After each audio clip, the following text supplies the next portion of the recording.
السلام عليكم ورحمة الله.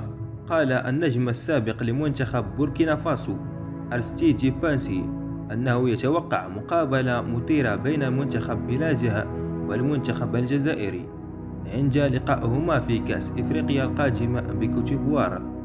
ويتواجه المنتخبان الجزائري وبوركينا فاسو في 20 جانفي 2024 في الجولة الثانية، لكن 2023 ضمن منافسات المجموعة الرابعة التي تضم أيضا منتخبي موريتانيا وأنغولا. وقال بانسي في تصريحات خاصة لموقع وين وين: المباراة بين بوركينا فاسو والجزائر ستكون مشدودة للغاية، لأن المنتخبين التقيا مع بعضهما في تصفيات كأس العالم الماضي وتعادلا مرتين بالنتيجة 1-1، وفي المباراة التي لعبت في المغرب 2-2 هناك في الجزائر. وأبدى بانسي مهاجم نادي ماينز الألماني السابق ثقته بمنتخب بلاده، مؤكدا في تصريح لموقع وين وين أن المنتخب الجزائري يخشى بوركينا فاسو قبل مواجهتهما في كأس إفريقيا، قائلا: